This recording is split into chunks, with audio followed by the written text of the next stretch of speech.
কাচ্চি, পাক্কি, হায়দ্রাবাদি বা তেহারি এত রকম বিরিয়ানির ভ্যারাইটিস সম্পর্কে জানার আগে বাসায় সর্বপ্রথম যে বিরিয়ানিটি রান্না করেছিলাম সেটা ছিল চিকেন বিরিয়ানি। তখন টিভি ছাড়া অন্য কোনো সোশ্যাল মিডিয়া অ্যাভেলেবেল না থাকার জন্য এত রকম বিরিয়ানি সম্পর্কে জানা সম্ভব ছিল না। তখন এসব রেসিপি জানার জন্য টিভি আর নিউজ পেপারই ছিল শেষ ভরসা। তখন আমাদের বাসায় প্রতিদিন সকালে প্রথম আলোর পেপার চলে আসতো, আর পেপারের সাথে রবিবার অথবা শুক্রবার করে একটা খাবারের রেসিপির ম্যাগাজিনও আসতো। তো সর্বপ্রথম আমি এই ম্যাগাজিন দেখে দেখেই বাসায় চিকেন বিরিয়ানি রান্না করেছিলাম। চিকেন বিরিয়ানি রান্না করার জন্য আমাদের বাসায় এই পাকিস্তানি লেয়ার মুরগিটাই ব্যবহার করা হয়, আর দুটো লেয়ার মুরগির জন্য আমি 1 কেজি চিনি গুঁড়া চাল ব্যবহার করব।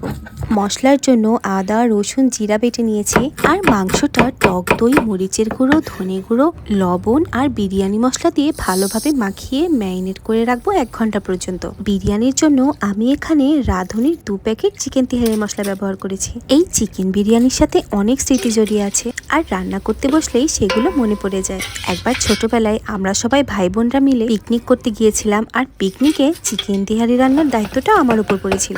আর রান্না করতে যেয়ে আমি পুরো বিরিয়ানিটা পুড়িয়ে ফেলেছিলাম, আর সেই পুরা বিরিয়ানি দিয়েই আমাদের পিকনিকটা শেষ করতে হয়েছিল।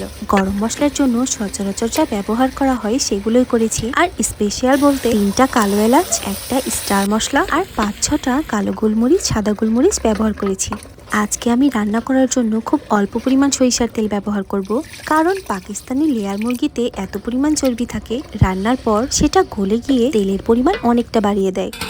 এখন ঢাকায় রাস্তার আশেপাশে হাজার হাজার বিরিয়ানির দোকান রয়েছে, তবে আমি যখন বগুড়াতে ছিলাম সেখানে বিরিয়ানির দোকান এতটাও অ্যাভেলেবেল ছিল না। বিরিয়ানি খাওয়ার জন্য বাসায় রান্নাই ছিল শেষ ভরসা।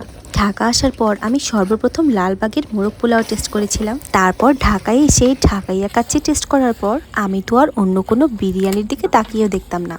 মাংসটা খুব ভালোভাবে কষিয়ে রান্না করে নেওয়ার পর ধুয়ে ছেঁকে রাখা চিনি গুঁড়ো চাল দিয়ে ভালো মতো নেড়ে পরিমাণ মতো পানি এবং লিকুইড মিল্ক ব্যবহার করে হাই হিটে ভালোভাবে রান্না করে নেব। তবে বিরিয়ানি দমে বসিয়ে রাখতে আমার একদম ভালো লাগে না, কারণ বিরিয়ানি যতক্ষণ দমে দেয়া থাকে আমাদের জন্য ততক্ষণ অপেক্ষা করাটাই মুশকিল হয়ে যায়। ঢাকাতে বিভিন্ন ভ্যারাইটিসের বিরিয়ানি টেস্ট করতে করতে এই চিকেন মাখা বিরিয়ানির টেস্ট তো ভুলতে বসেছিলাম। আজকে অনেক দিন পর রান্না করতে বসে বগুড়াতে সেই প্রথমবার চিকেন বিরিয়ানি রান্না করার স্মৃতিটা মনে পড়ে গেল।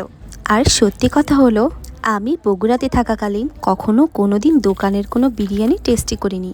আমি এমন একটা মানুষ, আমার সব ধরনের বিরিয়ানি খেতেই ভালো লাগে, তবে কাচ্চিটা আমি একটু বেশি পছন্দ করি। আর বিরিয়ানির সাথে খাওয়ার জন্য কেন জানি না আমার কাছে কাঁচামরিচ পেঁয়াজের কম্বিনেশনটাই সব থেকে বেশি ভালো লাগে, আর সাথে যদি থাকে একটু বোরহানি তাহলে তো বিরিয়ানিটা আরও জমে যায়।